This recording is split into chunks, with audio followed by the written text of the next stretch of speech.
My name is Phyllis. Good afternoon, everyone. My name is Phyllis Dickerson, Chief Executive Officer of the African American Mayors Association.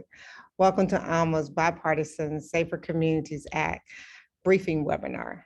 ALMA exists to equip African American mayors with the knowledge, resources, and tools to do their job at the highest of levels.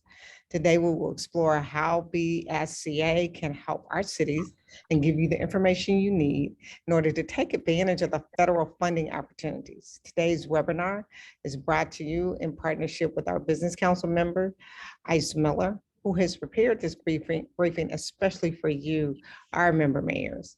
And now I'm pleased to introduce one of my favorite member mayors, Mayor Byron Brown from Buffalo, New York, who will be moderating this conversation today. Mayor Brown. Thank you very much, Phyllis. Good afternoon, everyone. I want to thank the African American Mayors Association and everyone who worked hard to organize this important conversation, and to the participants for taking time to join us today to talk about the Bipartisan Safer Communities Act. I'm Byron Brown, Mayor of the City of Buffalo, New York, and Treasurer of the African American Mayors Association. I'm honored to be moderating today's discussion on the Bipartisan Safer Communities Act. Communities across the nation have dealt with increasing levels of crime this year. It hit home very painfully in Buffalo and on May 14th, 2022, when we in Buffalo experienced one of the most difficult events in our history, when a hate-filled racist came to our city and took the lives of 10 innocent community members and wounded 3 others. A person whose expressed intent was to kill as many Black people as possible changed our lives forever. Our community was deeply affected by this event. This horrific tragedy highlighted many issues that have impacted Black and Brown communities nationwide in particular. Since this act of domestic terrorism in Buffalo, we have seen over 300 additional mass shootings in the United States. Across our country, we have seen a century of underfunding by the federal government in Black and Brown neighborhoods. This has led to an unacceptable increase in gun violence, segregation, crime, poor health, and educational outcomes, and generational poverty. I want to thank Congress and President Biden, who earlier this year delivered the Bipartisan Safer Communities Act, which provides communities all across this nation with unprecedented funding for mental health services, school safety programs, community-based violence prevention initiatives, and other gun safety initiatives. As Buffalo and other cities across the country look to heal and recover, we need state and federal partners to help deliver the necessary resources. The experts here today will help us to explore this groundbreaking legislation and how to maximize its potential for our communities. Again, I want to thank all of you for joining us today. And now I will turn back over to Phyllis Dickerson, CEO of the African American Mayors Association, to introduce our esteemed guests.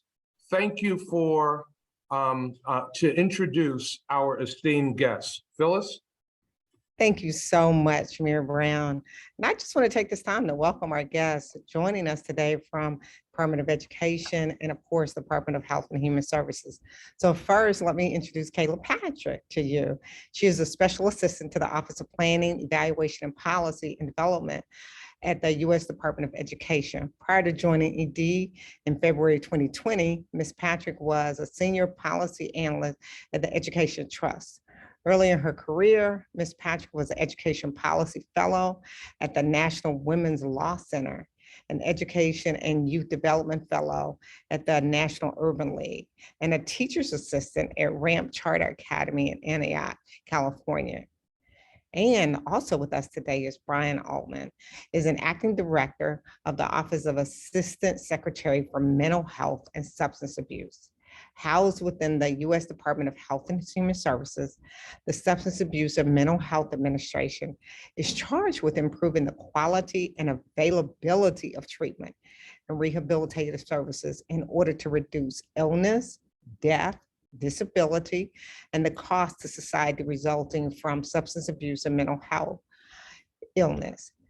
Prior to joining HHS in October 2021, Director Altman was Deputy Director of the Administration on Aging at the Administration for Community Living and the Director of Federal and Political Affairs at the American Speech Language Hearing Association. And before that, as a career staffer, Director Altman was a detailee in the Office of National Drug Control Policy, taking a stint from his time as the HHS Director of Policy Innovation. Earlier in his career, Director Altman was a senior government relations manager at a law firm, acting chief operating officer at a suicide prevention action network, and a legislative representative for the American Counseling Association.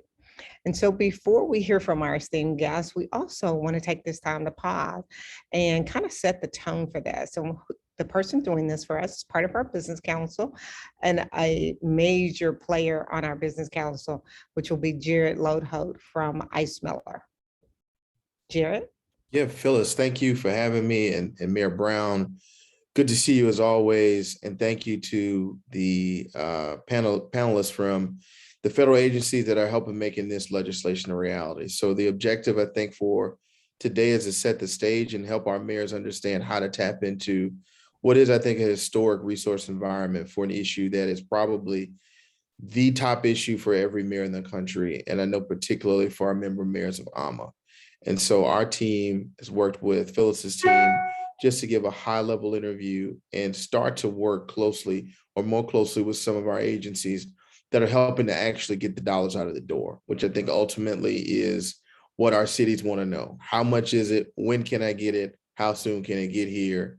And when can I get it, right? And so I think we wanted to make sure that we gave our mayors an opportunity to have this direct line of communication and for the agencies to know that we're here as well and that we can be a resource to them as they reach out to mayors of cities of all sizes, because AMA represents some of our smaller cities in the country as well as our largest. And so this is, again, an incredible opportunity for our mayors to really make progress on some really difficult issues around school safety, mental health, and gun safety. And so at that, I'll hand it back to Phyllis, and looking forward to talking more about the opportunities available through the BSCA.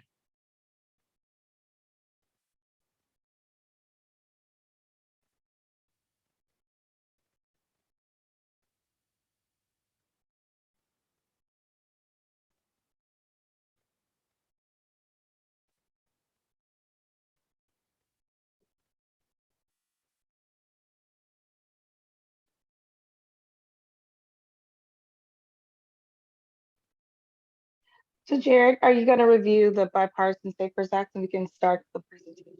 Got it. And so what is this Bipartisan Safer Communities Act? It is a spending bill, but it is a spending bill that we saw in the wake of Uvalde and Buffalo that makes historic investments in mental health services, school safety, additional dollars for many of the community-based violence prevention initiatives like credible messenger programs and some of the other interventions that we're seeing cities be creative with across the country through DOJ programs. And it also establishes some additional gun safety measures that have been kind of long desired by the advocacy community. Next slide.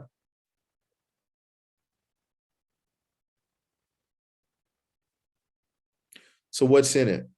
This first bullet, I think, is key in that the states that you're sitting in they're getting $750 million for enforcement. So these are dollars that are probably going to some combination of your state police, your state attorney general's office, and so forth. But these are dollars that are designed to help keep guns out of the hands of people who shouldn't have them. And so if you've got specialty courts, if you've got partnerships with your state courts and your state attorney's offices, your DA's offices, this is a pot of money that's designed to be creative and thoughtful around what can we do to give money to the enforcement agencies in my city, my police department, my DA. How do we keep the hands out of guns out of the hands of people who don't need them, right? And I think we've all seen in many of these cases across the country, the people who had guns should not have had them, right? And so this, I think, is a collaborative opportunity between your cities and states to tap into these block grant dollars that are coming down and making sure they come to your city. The next slide, again, this is directly to cities. This is an existing Bureau of Justice Programs set of funding that'll come directly. You don't have to go to your governor. You don't have to do those things. But this is where, in many cases, you probably got nonprofits in your cities that are already working on these kind of interventions, where maybe sometimes you use returning citizens or former gang members, credible messengers. I know in Birmingham, for example, they're doing this kind of community-based violence intervention in partnership with you at the University of Alabama, Birmingham, and the hospital. It's hospital-based because if nothing else, we know people will end up in the hospital, and the hospitals themselves become resources for how we understand what happened, how we can prevent things, and so forth. So again, that's $250 million over 5 years. That's $50 million a year, in addition to probably what we've already seen in a baseline of Justice Department funding in this space. So these are competitive dollars that you apply for, but you do not have to go through your state. So there's something to be mindful of with this DOJ program, where if you got an existing program that needs to be expanded, this is for you. If you want to start a new program, this is for you. These are dollars that, again, generally pretty flexible as long as they speak directly to what a community-based violence intervention program would look like in your community. So this is an opportunity to be creative, and there are dollars here to do the things that don't involve necessarily dollars going directly to police departments, but how can communities intervene in the lives of people who may be more likely to commit violent crime? And how do we get to it before we've had an event? The next thing is STOP. This is a new program, Student, Teachers, and Officers Preventing Violence program. So this is $200 million over 5 years. And again, the dollar figures in these bills are appropriated, not authorized. So these are dollars that are there, that will be there to help develop safety measures around your schools. Not every mayor has control of your schools, but this is a pot of money where you probably should be engaging with your school district, your school superintendent about how our police departments between the city and the school district can work together to secure our schools, which again, obviously nobody wants to see a mass shooting, but I think there's a unique tragedy that comes along with school shootings. Obviously, we've just seen them in St. Louis, where again, this is an opportunity where we can be proactive and start to think about how do we harden these, what are otherwise in many cases soft targets, because schools are community assets that people are used to walking up to. But unfortunately, we're in an environment where we have to spend money to harden them and create kind of the safety measures that will help our teachers, our staff, and our children be safe. Again, going back to the previous note, this is a $750 million fund as a formula grant that will go to states. So ultimately around crisis intervention and keeping deadly weapons out of the wrong hands, that is something that you'd have to collaborate with your state, but there's money to do that now. Next slide. HHS.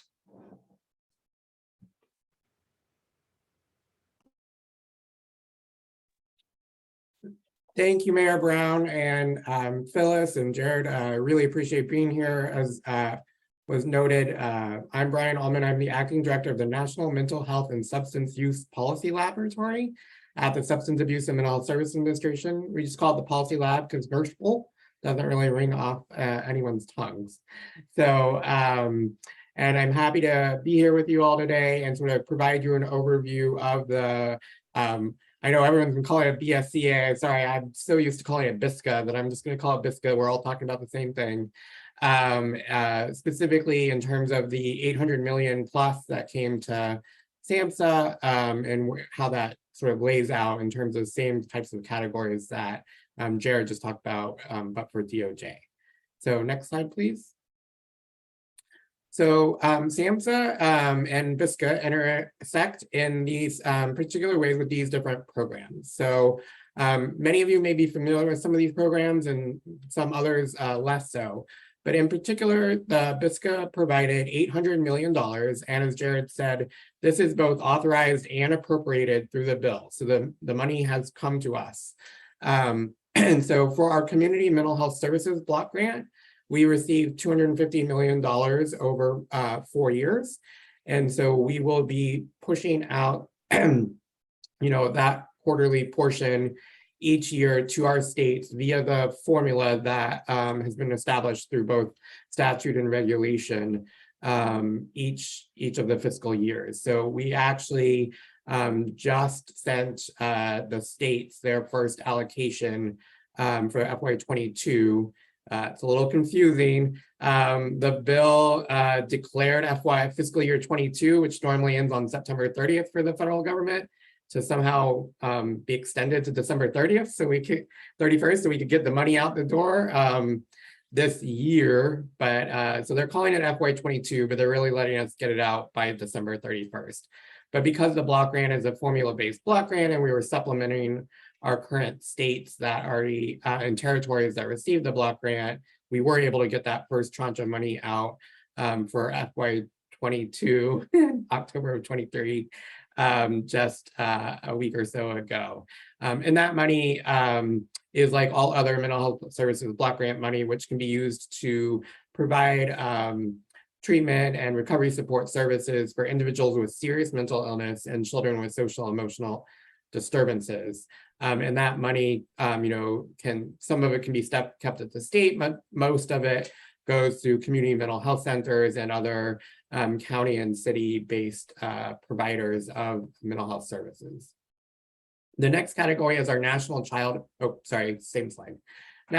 Traumatic Stress Network, which received $40 million over the 4 years. So that's roughly $10 million a year. For those of you who are not familiar with this program, it's actually a 3-tiered program that allows for a coordinating center. However, the language in BISCA indicated that none of this money should go to the coordinating center. It should go to the actual grantees that either do research on child traumatic stress or provide direct services for children who've been impacted by traumatic situations. Then we have Project Aware. It received $240 million over the 4 years. And on the next slide, I'll get down into how that sort of broke out, because they call it Project Aware, but it's actually 3 separate interrelated grant programs. And then we have mental health awareness training. It was $120 million over the 4 years. And mental health awareness training is funding for programs that can be utilized, as it states, not only for mental health awareness training, but also sort of suicide screening and awareness. So many of you may be familiar and hopefully have implemented in your communities mental health awareness, mental health first aid, which is a specific program that it can be utilized with sort of the general population. There's also mental health first aid for youth. There's a mental health first aid for first responders and police officers, et cetera. And there's also a variation for veterans and military personnel. And so the money can be used for mental health first aid trainings, but also other trainings such as question, persuade, refer, which is often utilized in settings to help train people on the signs and symptoms of an individual who may have suicidal ideation, and then how to refer them to treatment.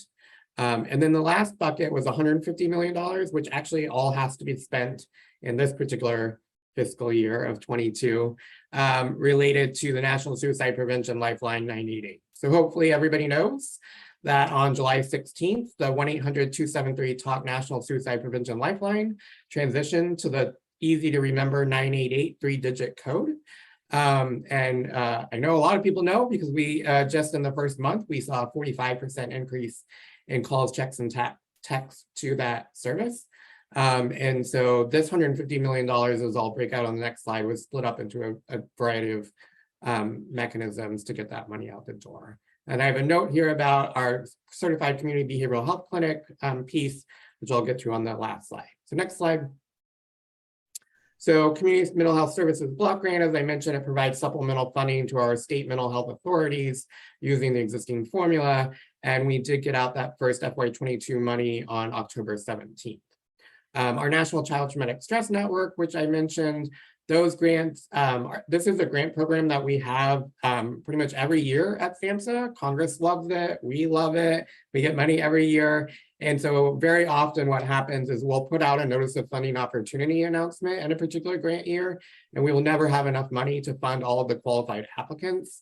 And so because we needed to get the money out the door quickly on this program and MHAT, as you'll see later, we're going off the shelf, as we call it, which basically means we take all the applications from a previous funding announcement, and we then go down the line of the next applicants who applied from that notice of funding opportunity announcement and fund down as we have money, assuming their scores are very high in quality.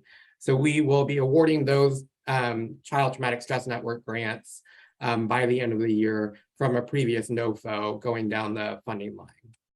As I mentioned, Project Aware is actually 3 programs. Aware itself is a program that's really aimed at mental health awareness within the schools. So the money can be used for things like mental health awareness training, but also providing supports within schools for youth mental health trainings, referrals to services, actual services, et cetera.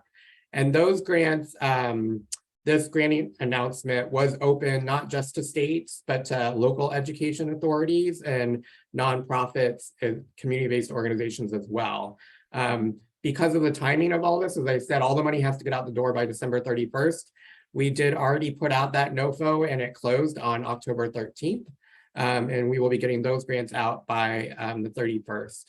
Recast, I'm really hopeful that all of your cities, especially Mayor Brown, yours, given the impact you just had, was aware of this program and the notice of funding opportunity announcement we put out on this, which closed last week. Recast is a program that was originally designed just to provide grant funding to local communities that had been impacted by civil unrest. But with the BISCA funding, we were able to open that process up, not just civil unrest, but also other types of community violence and or collective trauma that those communities have faced in the last 24 months.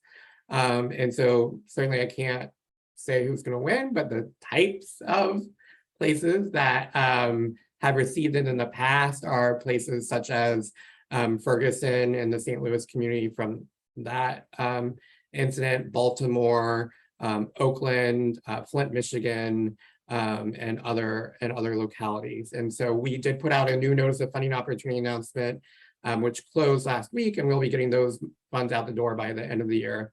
And then finally, within the Aware umbrella, there is a specific program for trauma in schools, which is directly focused on providing services to youth who've been impacted by trauma through the school, not only through the school itself, but they have to, as part of this program, have a community mental health center or other type of local health provider who can be the entity that the children are referred to for direct services. And then, as I said, MHAT, this is another program where we've just had so many applications in the past that are really high quality that, again, we're going off the shelf and we'll get those grants out by the end of the year. And then really quickly, last slide.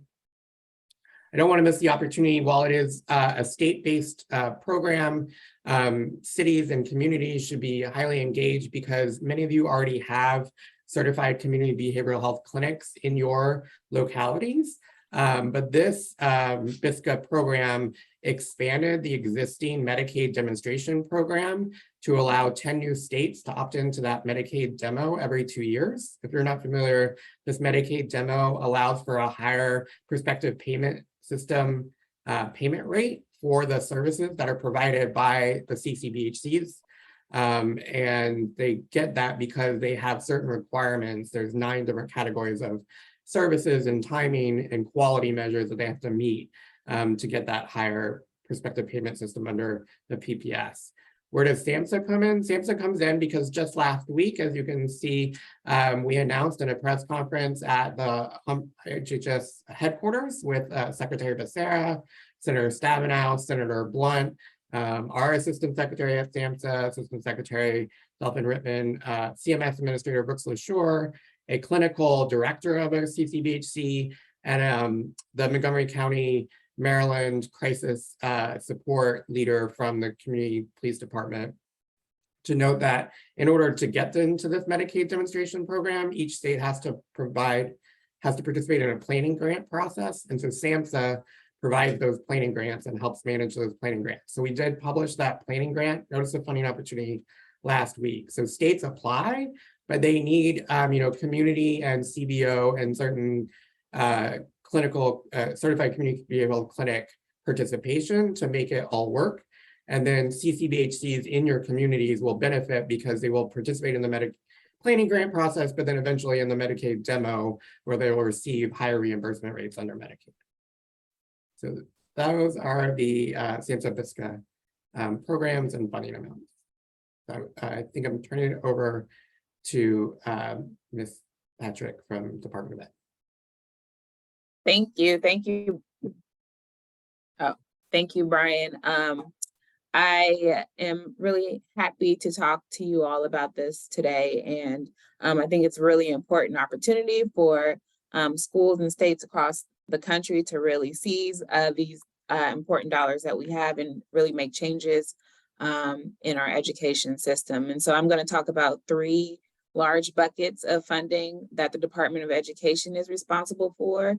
The first bucket of funding is for mental health. Following up on what Brian just talked about, we have 2 grant programs and we are actually accepting applications right now. The application period closes next week on the 3rd. So I strongly encourage you all to reach out to whoever is your district lead or local institutes of higher education to see if they are applying for these dollars. And so those mental health dollars come into 2 buckets in 2 different programs. The first is school-based mental health services grant program. And this program is designed to address student mental health needs by increasing the number of qualified mental health professionals that are actually in the school building. It's really important to the secretary and to the Biden-Harris administration that students have access to mental health professionals, and the best way to increase that access is to put them in school buildings. And so this year we are giving out approximately $143 million under this program. Again, I strongly encourage folks to apply.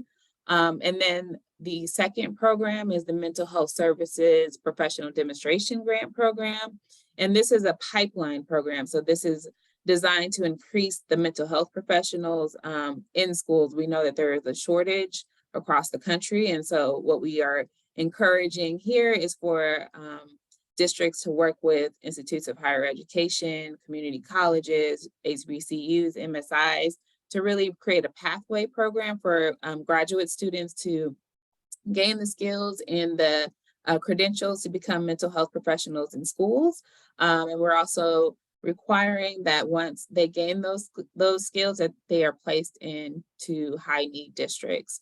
And so we are running both of those competitions right now. And then the second bucket of funding is for the 21st Century Community Learning Centers. And we should be releasing those dollars fairly quickly, if not today, probably next week. And so those dollars go to states.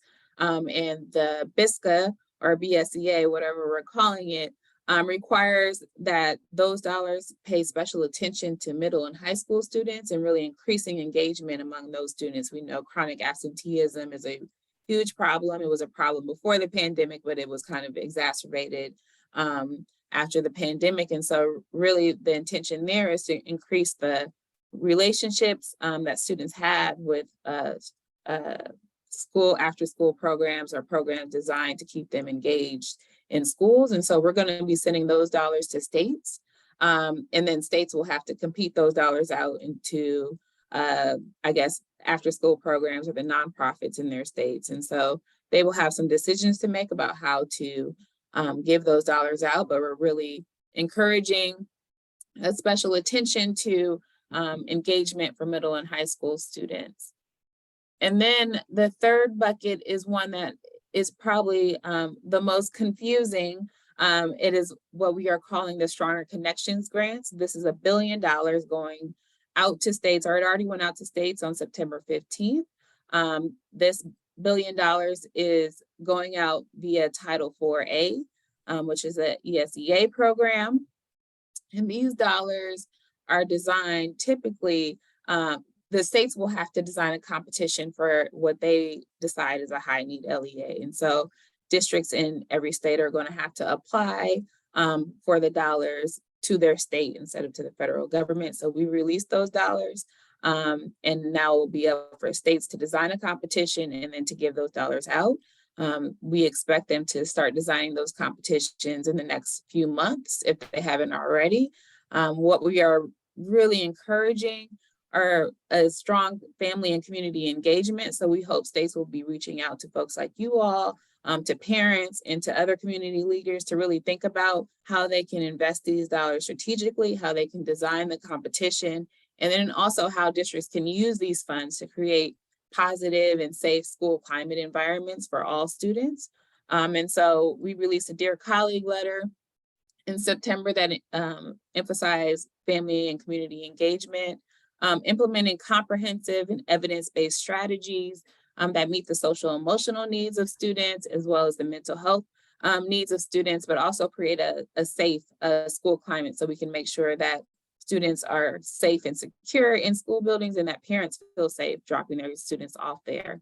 The third thing that we are asking states and districts to pay critical attention to is implementing policies and strategies, including school climate and safety plans that advance equity and are responsive to the needs of underserved students, which means to protect the civil rights that we know that sometimes get muddied up in school safety measures. And so really pushing those three things, and those are our 3 buckets of funding, and I'm happy to answer questions about any of those. Well, I want to thank Jared Lodeholt, Brian Altman, and Kayla Patrick for their presentations. Jared mentioned the recent school shooting in St. Louis. I want to acknowledge that we have been joined by Mayor of St. Louis, Tashura Jones, and I want to thank her for her tremendous leadership during this difficult time. We've received questions from all across the country for the Department of Health and Human Services and the Department of Education. We won't be able to get to all of them, but the first question that we have is for the Department of Education. Some of our member mayors have control of their school districts, but many don't. Are any of the programs provided through education, through the Bipartisan Safer Communities Act, dollars that cities can pursue on their own, or do smaller cities have to partner with school districts? So all 3 of the buckets of dollars are most primarily going through states. And so the mental health grants, there are 2 different grants with different eligible entities. Unfortunately, none of those are cities. So you will have to partner with local districts or institutes of higher education to access the mental health dollars. The same goes for the Title 4A dollars. That those billions of dollars, that $1 billion is also going to states, and states have the authority to decide how those dollars will go to districts. And so likely those dollars will also have to be, you have to work that out at the district level. However, we are strongly encouraging engagement. And so we think that it's really important, especially for mayors like yourself, to really engage with states and districts as they decide how to invest those dollars.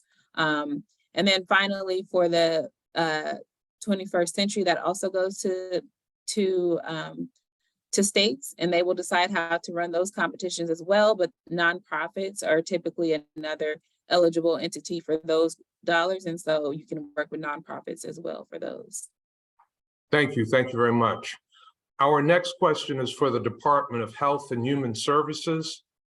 A number of cities already have some form of community-based first responder program for service calls in response to residents having mental health episodes.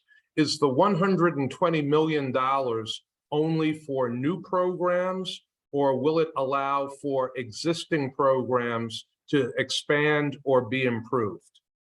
Sure, thanks for the question. I just want to clarify a little bit. So the mental health awareness training program with the 120 million from BISCA is actually for like a training program to all types of community members, as I said, related to sort of the signs and symptoms you should look for, and then what you should do if you identify somebody that you believe either has sort of a mental health condition or is in suicidal ideation or is having suicidal thoughts. I think the mobile crisis response piece that you're speaking about is actually a separate program that SAMHSA put out in FY22 based on fiscal year 22 appropriations. And so that program received funding, and we got those grants out the door in FY22. We obviously hope Congress will eventually pass a budget for FY23, and in so doing, provide additional funding for mobile crisis services in that same program. And so when we get a final omnibus bill from FY22, we're hopeful it'll include additional funding for mobile crisis services. And certainly anyone who didn't get a grant in FY22, so that we generally have a rule that you can't get two of the same exact grant at the same time, but there'll be additional money we are hopeful for the mobile crisis program in FY23, and anyone who didn't get one in 22, because that grant will still be going on, can apply. Thank you very much. Before we open up to the audience for Q&A, there are another couple of questions that I think both agencies can respond to. The first one is, many of our AMA cities are smaller cities who may not have a lobbyist or even a grants management division. What technical assistance do your agencies provide to help smaller communities apply for those dollars?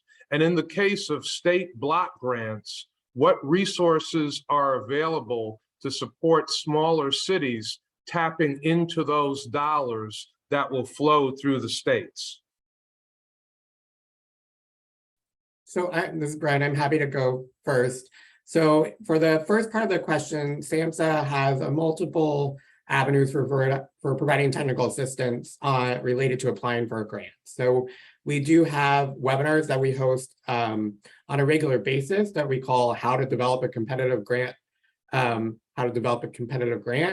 And we use our regular listserv to advertise those. So if there are particular mayors or city staff members who may not be the grant management person, but involved in some way, they can sign up for our listserv and they'll learn about those webinars. We also have pre-application webinars that are hosted as each notice of funding opportunity comes out. So for example, before a particular funding opportunity, it'll come out, and then like right after it comes out, but way before it's due, we'll do an individual webinar specific to the requirements for that particular grant opportunity. We also have a website about how to apply for grants at SAMHSA, samhsa.gov/grants/applying. I can send the information to Phyllis and get it out. And then finally, we also have a YouTube video on a tutorial YouTube video on how to apply for SAMHSA grants. In terms of our block grants, because you're right, so for example, mental health block grant and some of our other programs do go directly to states, I would encourage the mayors and the staff that work for them to connect with our regional administrators. So SAMHSA has 10 regional administrators, one in each of the public health regions, and they really know how to connect with the state mental health authorities, the single state agencies that deal with substance use, and many, many other folks in that region and in their states. And so I think if folks are looking for that connection to connect with the states about their block grants, our regional administrators can help make those connections if they don't already have them. And Ms. Patrick, the same question for you. Thank you for your response, Mr. Altman. Sure. Thank you, Mayor Brown. I think there's a lot of similarities. And so we offer technical assistance for the grant programs that we run via webinar. So we've had several webinars over the last few weeks on how to apply for those mental health grants. We also take questions via our email inbox on those mental health grants. So I can share that after we hang up here and share all of that information. We similarly have a web page that can walk you through the important steps for completing that application. And we're generally available to answer questions, especially for small districts or small places that are understaffed. And then for those dollars that are going to states, we're hoping to put out guidance and FAQs that might help to develop plans, implementation plans, and applications. It's hard to tell what states will decide to do with those dollars, but we're trying to get in front of it as best as we can. We also have regional and statewide Title IV coordinators who folks can reach out to and ask questions to. And so happy to provide that information as well. Thank you. Thank you very much. Before we before I ask our last question, before we open things up, just want to recognize that also with us is Mayor Frank Scott Jr., the mayor of Little Rock, who is also the president of the African American Mayors Association. Final question before we open things up for Q&A, which also can go to both agencies.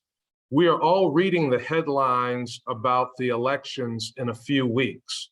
With Democrats possibly losing one or both chambers in the fall, how would Republican-controlled appropriators affect these funding levels, or does the Bipartisan Safer Communities Act already fully appropriate the dollars we have been talking about?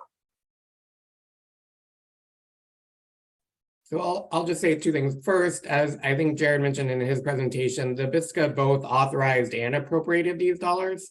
So they are set, as I said, sort of all the 988 money that came had to be spent this year. And even all those other buckets that we have that can be spent over a 4-year period, they have been sort of, as we call it, obligated to the SAMHSA, and then we just put them out over the course of the years. And I would note, though, however, like that in particular on BISCA, but also in many other ways, we're thankful that, behavioral health is a very bipartisan issue. I know Senator Blunt is retiring at this end of the year, but he's been the ranking member on the Senate Labor HHS Appropriations Subcommittee, and he has been an extreme champion of mental health services, champion of the Certified Community Behavioral Health Clinic program. And so while we certainly understand that as different parties gain control of different houses of Congress, we're very hopeful that the bipartisan support for behavioral health services will continue on. Ms. Patrick? Yeah, same thing. I think the money is already allocated, it's already appropriated, and in most cases, we've already begun to send the money out. I think what is important for this administration is protecting those dollars, no matter who's in control of the House or the Senate, right? And so making sure that we continue to have the mental health grants available. We won't be able to fund everyone this year, but we want to be able to fund future years. And so protecting these buckets of funding is important to us as well, although we have the dollars for this year already secured. Thank you. Thank you to all of our guests for that great discussion. Now for the next 10 minutes, we're going to open the floor to the audience to ask your questions. If you have a question, please raise your hand by clicking reactions at the bottom of the screen and raise my hand. Be sure to come off mute when you are called, and please keep your question under 1 minute. Mayor Tashara Jones. Yes, good afternoon, and Thank you for all who have reached out to St. Louis in light of our recent tragedy. We have an existing Office of Violence Prevention that monitors and works with all of our community violence intervention programs. So when applying for the CVI dollars, would the city apply for those dollars and then give them out to community programs, or do you suggest that community programs, the existing CVI programs apply directly for these funds?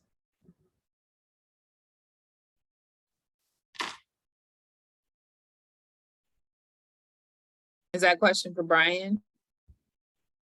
Or, I'm not sure what that's, I'm not familiar with the CBI program, so I'm not sure which particular program. There It was might be a question for Jared. Jared Lodholt. Yeah, under the community violence intervention programs that you mentioned earlier. Right. Which one exactly? Which one did, I guess, what issue did it? Because some, like I said, flow through the states, but some are direct, like the community violence intervention, you can apply for that directly. Right. And so you can do that. I won't say now, but you can, that's direct. Okay. Yeah, that's the answer I needed. Thank you. Yeah, that's one. That one's direct. It's 250 million over 4 or 5 years.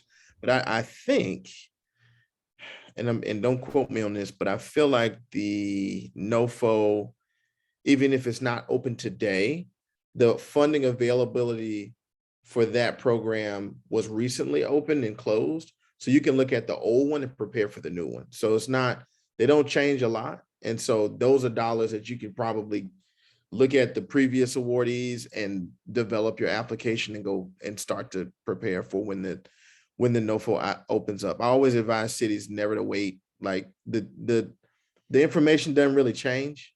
Mhm. So you can start preparing your application for that now. And I would, because I'd imagine you've got a lot of community groups and folks who are doing that work who could benefit from those resources now. Right. Thank you. Mm-hmm.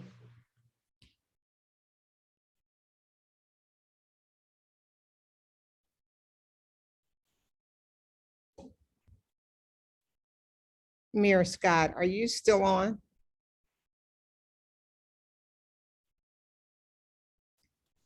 I think he actually stepped away. Are there any more questions? Oh, Mayor Scott is back. I knew he would hear my voice. And so I just want to take this moment to acknowledge Mayor Frank Scott, who is president of AMA, and wanted to know if you wanted to give any last words also. Do not want to add much more to the great word from Mayor Jones and Mayor Brown. We're just grateful to have this partnership with the respective organizations, and we're spending some time well spent on some very prevalent issues that we're experiencing across the nation, and continue to want to share prayers for Mayor Jones and the city of St. Louis, as well as Buffalo and many other cities who are grappling with these issues. So thank you. Thank you. All righty, seeing there are no more questions, Mayor Brown, do you want to give closing remarks? Yes, again, I want to just recognize Mayor Jones for her great leadership and echo the words of Mayor Scott that all of the mayors in the African American Mayors Association and people across our country are praying for you and your city, Mayor Jones. I want to thank the audience for their participation today. There was terrific information that was presented by Jared Lodholt, Brian Altman, and Kayla Patrick. I want to thank Ice Miller, the Department of Education, and the Department of Health and Human Services for their participation in this critically important discussion. And Phyllis Dickerson, I want to thank you for your leadership as CEO of AMA and for the work that AMA has put into organizing our discussion for today. Thank you all. Thank you, everyone. And we will be, this webinar was actually recorded, so you will see it played back on our newsletter and on our YouTube channel to assist mayors that weren't able to join us. And just for a moment on St. Louis, Mayor Tashara Jones has set up a St. Louis Public Schools Foundation to assist with some of the costs associated, unfortunately, with her mass shooting. And so we will be getting that information out, not only to our mayors, but our business council members also. So look for that today on all of our social media and definitely in our newsletter. And so just like brothers and sisters in AMA, we support each other in the tough times and in the good times. I know that Mayor Brown just went through the same tragedy, and I just remember texting him. And so when Mayor Jones went through, I immediately texted her and said, what do you need from AMA? And so it is a mayor's worst nightmare. But we thank to our federal partners. Thank you for providing funding and understanding what is happening in real time on the ground. And they need your support. And we can do this if we do it all together. And so thanks everyone for joining on behalf of AMA. And we look forward to continuing the work. Good evening. Bye-bye.